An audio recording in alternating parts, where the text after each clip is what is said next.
Welcome to Community Voices with your host, Tarence Lauchie. This radio roundtable features community, business, and religious leaders that discuss current events and topics that impact our urban community. If you would like to be a guest or if you have a suggested topic, contact the station today at 616-259-7342.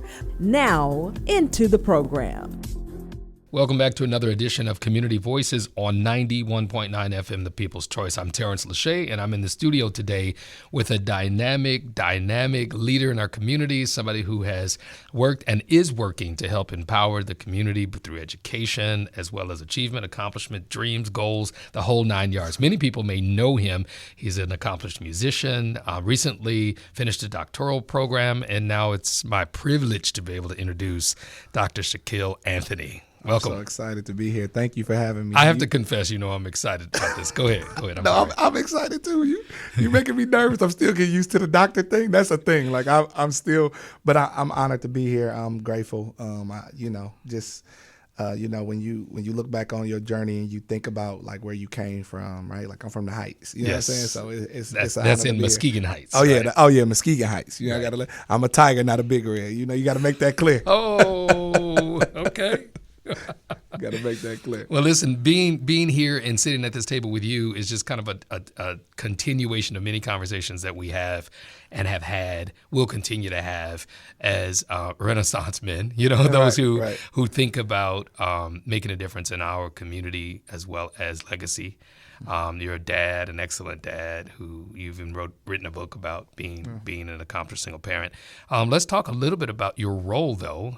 Your community assignment right now is with Calvin University. Let's talk about your position that you hold as the Director of Strategic Partnerships with Calvin University. Yeah, so that is a new role. I was going to say first, you're making Black history. You do realize that, right? Yes, I do know that. All right. I do know that, and I'm extremely grateful for that. And I also understand that assignment, right? I think that's what makes it all the more purposeful and just all the more intentional. But I'm the Director of Strategic Partnerships. I've been at Calvin since July of 2022. This role is completely new, never existed in the university or the institute. It's a brand new role. This role was birthed out of something called the Vision 2030, which is this vision statement, or some would call it a strategic plan for Calvin, where they've identified some things that they wanted to accomplish by the year 2030, being a trusted partner in the community, reaching university status, which already has been done, and then also like that reformed identity, in the community as well, like that reestablishment. Or broadening the scope. Yeah, broadening the scope, right? And Sure. with that comes DEI, right, and all that stuff. So that's where my role was birthed from. And essentially in my role, I like to break it down into like three different buckets, right? Okay. So you got the internal alignment piece, right, which is focusing on curating a culture of collaboration. Breaking down the silos, within the university. Internally, right? Within the university, breaking down the silos, really being intentional about that collaboration piece, how we can go further, faster, increasing information sharing among department so that we know who's doing what, so that we don't double back, right? And it positions us to just move move effectively, but also very efficiently as well. Mm-hmm. Really making sure we do that in a way that makes sense. And then the second bucket is like building out a model for partnership. What are strategic partnerships mean, right? And I think that'll also lead to like an office of strategic partnerships, right? But what does that model look like? And essentially what I've been doing in my time there is going from like a one-dimensional partnership model to a multi-dimensional partnership model, meaning, multiple wins on the same front. So essentially, it's easy for people to go out and you talk about your certain department and only want to do what your certain department wants to do. Right. But the way I explain it internally is like when you go out and you're having any conversation about partnership, put on your big C, not your little c, okay. Right? Your little c is your department. Your big C is Calvin at large. So when I'm having a conversation, I'm thinking not just about the global campus, which is the department that I'm housed in. I'm thinking about career center, student life, school of health, school of business, right? Haas. I'm thinking about STEM. I'm thinking about all of these international student development, all of that CISD. I'm thinking about everybody, right? Campus ministry. Yeah, exactly. That's where I land. Right, right. Campus ministry, all of it, the whole thing. How do we create something that makes sense, and this model transcends throughout the entire institution? And then lastly, I would say it's like the natural evolution to some of the DEI conversations and like the community engagement piece, right? Yeah. Really focusing on that. Just for respect to our listening audience, DEI is diversity, equity and inclusion. Yes. Yeah. Dr. Anthony, I'm sorry. Dr. Anthony, it's great having you talk about it. For those who might just be tuning in, you're scrolling or perhaps driving in your car and you're wondering, who are these dynamic, black men talking? Right. And Dr. Shaquille Anthony is here to discuss, what he does in the community. But specifically, I want to hear more about you. You've written a book.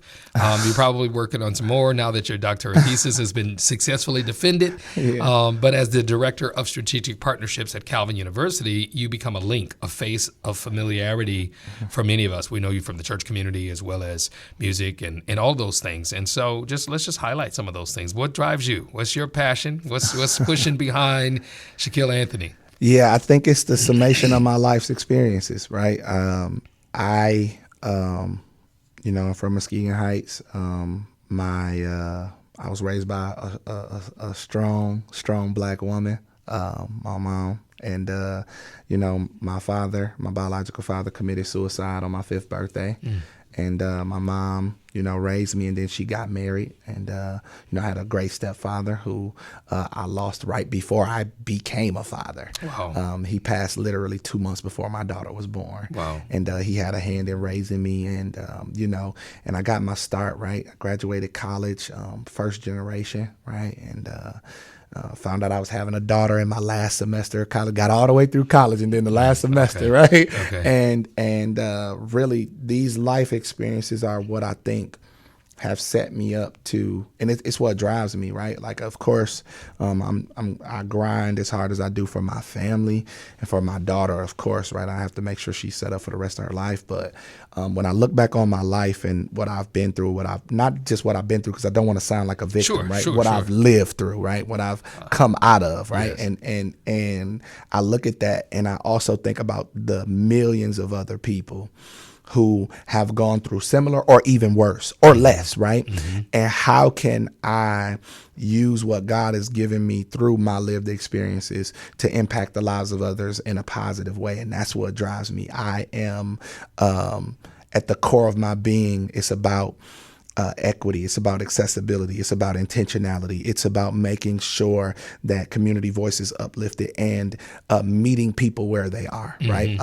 Being real, being honest, right? Yeah. But I look back and I say, if God didn't send me the people that he sent me, right, to meet me where I was, there's no way I would probably be here. Yeah. Or I probably would end up here, but there's no way I would have been here in the time that I've been here. Yeah, you've had a consistent journey from education, specifically from that perspective, from elementary school to doctoral program nonstop. Straight through, nonstop, no break. I salute you. I didn't have to have an adult. I was like, yeah, I can't. Like, you gotta go. You gotta go to school, right? Well, that speaks a lot to your character, because if your life core mission, you just shared with me your personal mission statement. And that's really to make sure that everybody is heard, everybody has a voice, but also that you fulfill what God has called you to do. Yeah. What has God called you to do? Oh, man.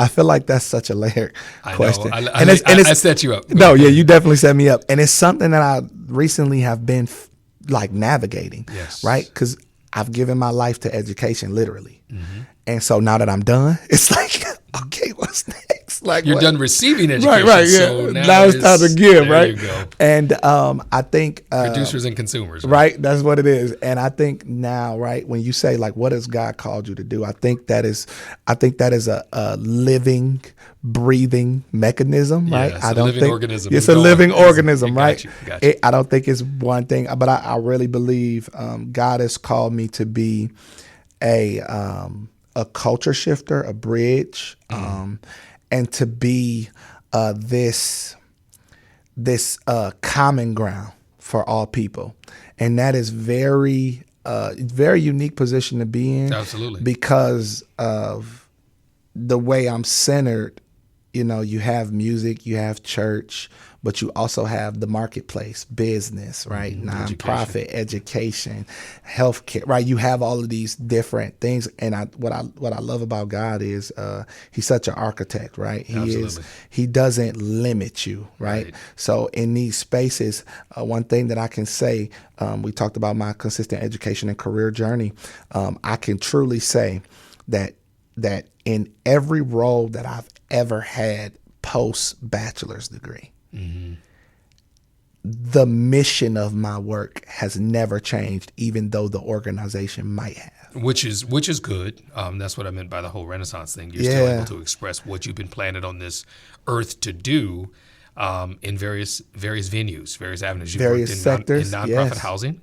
You've Yes. worked in healthcare. Yeah. Talk a little bit about what you've learned from each of those experiences and how it might enrich the listening audience. Yeah. You know, there's some young men listening. There's some ladies listening going, man, I wish he was my baby. No, I'm messing with you. And we can be real. I mean, this is just 100%. community voices, Yes. and there are diversities, a diversity of listening audiences. Yes, You know, no, for people sure. want to see what's the map, what's the roadmap Yeah. to get to where you are. I hesitate to use the term success because it almost seems limiting. Yeah, right. But you're on this journey of success. It's a journey. It is. And so, after I graduated from Western with my bachelor's degree in HR, nobody would hire me. I didn't intern anywhere because I had to work through college. Like I had to go to work. So I worked at a bank. Unless it was a paid intern, you weren't doing it, right? Like I just couldn't do it, right? And it was like the paid internships were few and far in between at that time. Yeah. So I had to work, and I figured if I work in a bank, that's professional, right? I wear, nice clothes every day. That should, account for something. So I got out of, school, and I was applying for all these HR generalists, HR coordinator, would not get a job. Nobody would hire me. And what's funny is the first place I applied to was Spectrum Health.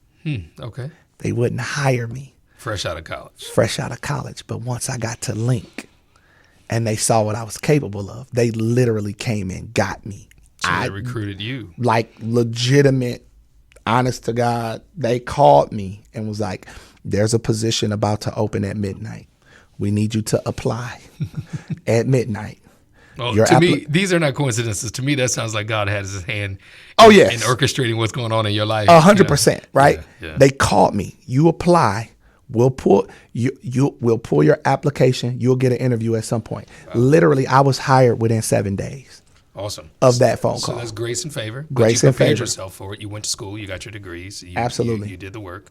And so you built a reputation of character. Yeah. And so that map, right? I started off in nonprofit. My first big boy job out of college was at Gerald R. Ford Job Corps as a career development specialist, where I'm working with at-risk youth, right? Who need that training and development. And that was really a very, I think, critical part of my growth. Mm-hmm. I don't think if I wouldn't have gotten that experience, I don't think I would have developed this consciousness regarding people. Gotcha. Right? Because again, you use the word at risk, you already go to, and it's like, really, I was walking through the school working with students, and I'm like, they call them at risk, but they're not at risk. Right. They still have a promise. They still have a purpose. Right. They still, right? Like if there's a risk, they could succeed. Right. Which Exactly. means that you have just as much of an opportunity to succeed as you do to fail. Exactly. Yeah. And the fact that they limit, right? So that's where my dichotomy shifted towards people in general. Then I got to Link. So I worked there for about 1 year and 8 months. I got to Link. I got the call again. Mm-hmm. Got this call through relationship. Yeah, take a job. There's an opportunity, brand new opportunity. The role existed, but when I took the role, there was nothing really there in set in stone. So it was like this opportunity to create, right? The blank canvas. Got to Link. This is where I cut my teeth on equity and advocacy. I started to learn and understand equity for myself, because I think one thing that I think limits people when it comes to equity, a lot of people operate in equality and they don't understand the difference between equity. And I was one of those people that I was getting hemmed up there, right? Like, I'm like, oh yeah, everybody got shoes. We gave everybody a pair of shoes. But if you wear a size 9.5 and I wear an 11.5 and I gave everybody 11.5, what good is that shoe to you? Exactly. Right. Exactly. And so that's equity. That's being able to break that down. So that's where I cut my teeth and, start doing a lot of the community work around workforce development and like creating this access, right, for Black and brown people to get into the workforce. And I'm gonna be honest, love the work. It was hard work. There were conversations where I had to talk to businesses to try to reframe some of their hiring practices and, hey, you should change that. That's not equitable, right? That some of what you're doing is exclusive, right? Like, how do we create opportunities for people? Is there something you can do to remove barriers, right? You as a multi-million-dollar, sometimes billion-dollar organization or business, right, or company, you have, an opportunity. So, I did that work, and then I got to Spectrum Health. I got poached again. I just talked about that, right? Poached, right? I got poached from Spectrum Health. Went there served in HR, doing. I was a senior talent program specialist, and did that work. Great work, right? All of that community-based hiring, where you saw in the pandemic, where you saw Spectrum Health at Link, right? Now Corewell Health. Spectrum Health at the time was at Link Baxter, right? We were everywhere. Urban League. We were going to the people, not expecting the people to come to us. That was the work of my department, the brain behind that, right? So then I got poached again to Spartan Nash, which is grocery, right? Here I was brought in to be the senior talent engagement specialist, like the lead engagement specialist, talent engagement specialist, really focusing on putting structure around their internship program, increasing diversity, and really getting a pulse on culture and what it feels like, what it, and really working in that space. And I was there for a year, and and then I transitioned, and Calvin, this opportunity arose with Calvin where I saw it, applied, and I told God, I said, if this is for me, you got to make it plain. I asked God to make it plain, and I got 4 job offers at the same time. Wow. From 4 different companies. At the time that I got this offer from, to choose. I had to choose. Right. I remember that conversation. Yeah. In the midst of going through your doctoral work. All of this is happening during the doctoral process and COVID, and being a dad and all that, right? Yeah. And so I made the decision to go to Calvin, and I know some people were like, "What?" Right? I had other Fortune, 300, 400 companies that made me offers. And it's like, why Calvin? Like, what I'm saying? What is that? Well, this probably speaks to your passion when we talk about you landing here at Calvin. Yes. Share a little bit about that. Yeah. So I think what made me choose Calvin was it was the opportunity to create something that didn't exist and to use something that I know we as Black and brown people don't have access to, and that is education. Right? To be able to come into a space and influence a space where we can create equitable and accessible and inclusive and intentional programming, right? Educational programming for Black and brown people, right? And do that in a way that allows them to navigate life differently and have access to higher paying jobs and that better quality of life, right? Which is also what informed my research, right?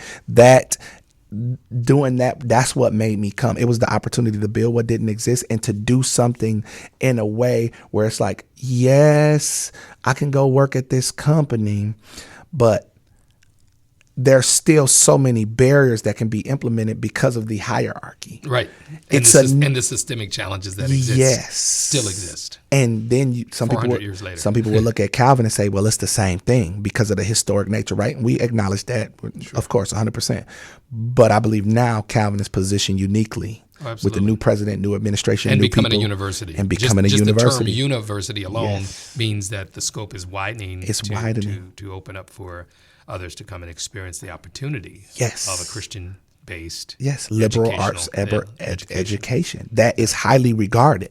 I didn't know worldwide, that. Yes, I didn't know. Like when I got there, I didn't know that. Because you grew up around this area, you're thinking, oh, that's just Calvin. You passed by it on the Beltline. Yeah, you passed by it on the Beltline, but I didn't know people compare the curriculums of Calvin and U of M like it's identical. Oh, absolutely, right? And it's 150-year plus history of education that's been Pride at education. Yes. Yeah. And so to come in a space and be able to influence and create access and equity to education, which I think is the vehicle, right, by which you gain the better paying job, by which you increase your affordability and decrease some of your costs as well, right? Mm-hmm. But doing that in a unique way, doing it in a way that is not prescriptive, mm-hmm. but more using the discovery approach and listening and learning from people and being able to help the university internally prepare for diverse learners and to take into consideration, oh yeah,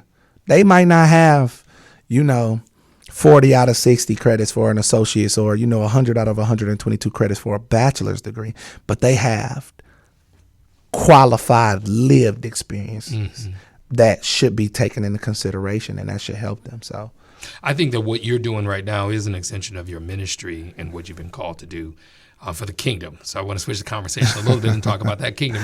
Yes. We've been dabbling in the conversation about the work that you do. Church is one thing, but then ministry is another. Yes. Talk to us about your perception on your work being ministry.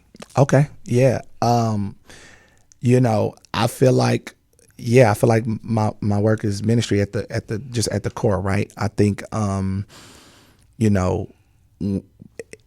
if the Bible is right, which we know it is, right? It says, like a song. Right? The Bible is the right. Bible is right. Yeah. Jeremiah 29:11 says, for I know the plans. It talks about basically how we were preordained, like your future was designed before there was ever any defamation of your character, right? Before there were any opinions, you had a purpose, right? Yeah. Before people, right? So if that is true, I think that the things that come from you or the things that you do are just God's way of you living into that purpose, mm-hmm. and that purpose being, what God called you to do, right? So I feel like the work that I do is not absent or not separate from ministry. I feel like it's a part of the plan of God for my life. I feel like he uses these avenues and these different opportunities to just fulfill the plan of my life. Like this is, it doesn't matter if you're in education, Shaq. It don't matter if you're in business or corporate. It doesn't matter if you're in government. It doesn't matter the sector, the work and the purpose never change. I called you to be a bridge and to create access. Mm-hmm. So what I do is I place you in spaces and around people who are powerful, who have money, these corporations who have, opportunities, access and resources. And I don't put you in these spaces so that you can absorb them yourself. I put you in those spaces so that you can be a voice of reason and reckoning, right? Mm-hmm. With the idea of access for all people, right? And being that bridge. And that's where I see my work. There is no difference. It is. So you can be Shaq in the church, on the campus, in corporate, and in every challenging situation that you face. You set yourself up for another conversation. This sounds like a relationship with Jesus Christ. It sounds like that. Let's talk about it because you wrote a book, and I know it's from a perspective of goal setting and achieving, but it's also a testimony of your relationship with Jesus Christ. Talk about this. It's Christian Station, so you can do it. So I wrote a book called Purposefully Afflicted, and it came from John 9, right, about the blind man. That's where it came from. The blind man, he was born blind, right? Remember in the Bible, they talked about, there was Christian Jesus. Who sinned? His mother's Who sinned? Yeah. What does mama do? His grandmama, great granny? Somebody did something. Somebody did something. Yes. What to do, Lord, right? Yeah. And that was their religion speaking. Right, the religion, right? Mm-hmm. But understanding that God, like Jesus was like, the Lord was like, yo, I did this so that I could get the glory out of his life. And so I wrote a book called Purposefully Afflicted, and it's not an autobiography. A lot of people think it's my full story, but what I did was I wrote this book rooted in self-help, rooted in like accomplishment, dreams, a goal setting, but also just a book of reconciliation. I reconciled with what I went through. There you go. I made peace with it, right? And it propelled me. So in this book, I talk about some of my life experiences and how now I didn't understand then, but I look at them now, and I was able to use these experiences to drive me. A wise sensei once told me, your situations can either drag you or they can draw you. There you go. You know, and a wise sensei once told me that, okay. Right? And right, yeah. I got you. And really, this book is intended to help people live in purpose, on purpose, and understanding that God has a plan for your life. Like God, one thing I love about God is He will speak to the beginning and He'll speak to the end. He don't never really deal with the middle though. He don't never really he don't give you the he lets you go through the process. He lets you go through the process. Now he'll promise you at the end, like, you're gonna be good, right? Like, you're gonna be all right. Like, if a sensei was to speak to this, what they would say is that Romans tells us that all things work together for good for those who love Him and who are the called according to His purpose. Right. You said on purpose and in purpose. Right. You said that about what you did when you wrote that book. Yeah. You did it on purpose, intentionally, and you wrote it in purpose because it's not only blessed you to get it out there and reconcile, but it's also blessing others. Can people get a hold of your book? Yes, they can go to my website, shacanthony.com, or you can just hit me on social media and just get one, right? Like, you can talk to the author yourself. Listen, look, you can keep one in the trunk. You know what I'm saying? There you go. You gotta keep your merch on. Granny used to say you gotta keep one in your pocket. Yeah, and then you pass it out as you go along. Yeah, you pass it out as you go along. You just say, hey, you need that book? Listen, we have some more minutes. We got about 6 or 7 minutes left in the dialogue. But I want you to share with the listening audience, because this listening audience. We love gospel music. We love to know what's happening with our people and what's happening in and around the Grand Rapids community. But there's also the possibility, because we have a YouTube broadcast now, to where somebody around the world may stumble upon, who is this guy?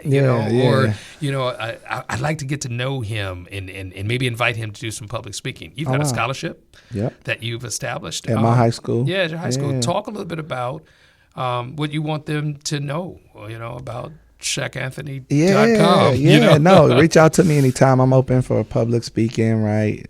Coming in, sharing, leadership development. I went to school for organizational development, really speaking to youth, speaking to middle-aged. I got a heart for the seasoned saints too. So, Seasoned saints, I like how you said that. See? Yeah. Sounds like sensei.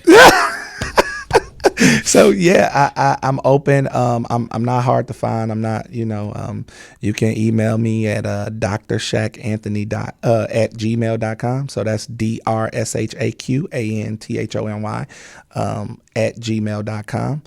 But I'm open. I really want to make sure that I take a leap this year in that space. I believe that God has gifted me to have certain conversations and to be not only the bridge in when it comes to access to whatever I'm doing as far as work, but I also think the reconciling between generations, right? I think we as Black and brown people and people who love God and the church at large, we got to bridge the gap. He called the wise, he called the old because they're wise, he called the young because they're strong, right? Mm-hmm. And I think sometimes we forget that that's a marriage, right? Like, it's not supposed to be the separate things, absolutely. Right? Like, you're not, listen, I learn from the sensei all the time. Okay. You know what I'm saying? It's not a separate thing. And I feel like I've been graced in my life to be that bridge. Like, I love the young music. Like, I love all the, what is it? Chan got the, Chan got the, what are they? Why am I drawing blank? Mav City, Kingdom Tour, all that. It's funny because I used to tour with Chan back in the day with Travis, so that's funny. Serious? It's amazing to see where he is. Like, shout out to Chan, but like, I love that. But I also love hymns, right? Like, and the Mississippi Mass Choir. In the Mississippi Mass Choir, right? I love when a mother just want to jump up and have testimony service. I'm good with that. I don't bother me. Some people, they'd be like, "Oh my God," I'd be like, "No, let mother talk." And I think there's an opportunity for us to understand the creativity and the innovation of the younger generation, right? The younger generations. Mm-hmm. But I think there's a lesson in the longevity of the seasoned saints, though, right? Like, so why you sound like a preacher now? Okay.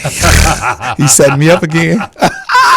No, man, I love this conversation, and the dialogue is definitely enriching. I wanted you to be able to share with the people, though, that they can access you on a lot of different absolutely. fronts. From, like I said, the corporate boardroom to the church house. Yes. From teaching somebody how to play drums to how to write a book, how to share those things. Yes. You are a blessing. You've been a blessing to me, my family, my sons love you. There, I love all of them. We often talk about, Shaq as an example. You are an example, and it's because of the hard work and the diligence, but also because of the grace of God that is on your life. There is a grace that's on your life that supersedes many of your peers, and you've probably been told you're old soul, as they would say. But there's a bright future, and I can see that. Why don't you close with some words that would encourage a young man, particularly a young black man who is somewhere in between, trying to make it and being challenged every single day. Yeah. As maybe a single parent or, lots of different dynamics, maybe having been incarcerated, all those things that meet us where we are as black men in America. Yeah, I would say to the young black man, to the middle-aged black man, to the old black man, right?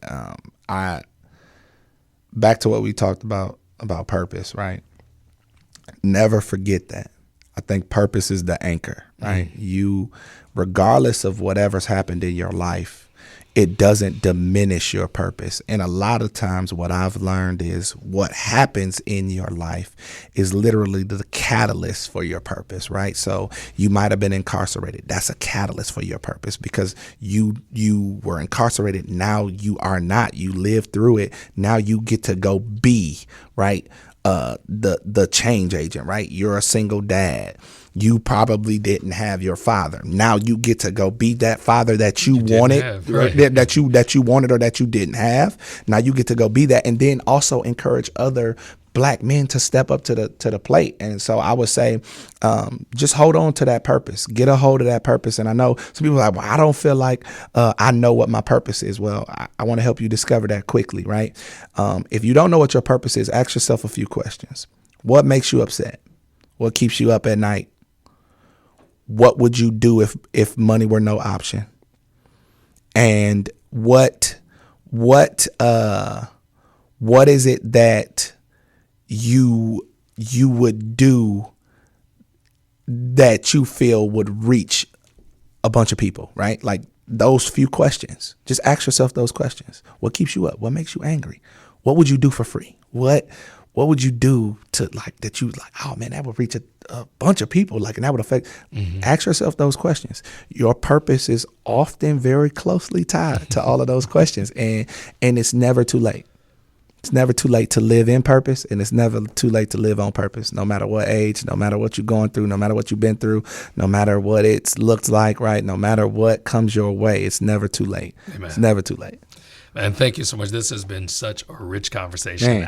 Like I said, I'm flattered, and my jaws are tired from smiling and grinning because I'm proud of you. But I'm also inspired by what it is that you're doing and who you are. This is just the beginning for you. There's a bright future, and there's a God load of things. I say a boatload, it's a God load of things that's coming your way. So thanks for being here today. Thanks for taking the time to share who you are and what you do with Calvin University. Got to keep that in front and center because you're working right now in the role to connect the community, to engage strategic partnerships. So if someone's listening, reach out to Shaquille Anthony, Dr. Shaquille Anthony. Thanks for being here today. Man, I appreciate you having me. It's an honor. Great. You've been listening to Community Voices on 91.9 FM, The People's Choice. I'm Tarence Lauchie, and we thank you for tuning in. You've been listening to Community Voices with your host, Tarence Lauchie. Community Voices can be heard every Friday at 12 noon. This radio roundtable features community, business, and religious leaders that discuss current events and topics that impact our urban community. If you would like to be a guest, or if you have a suggested topic, contact the station today at 616-259-7342. Until next week, let your voice be heard in the community.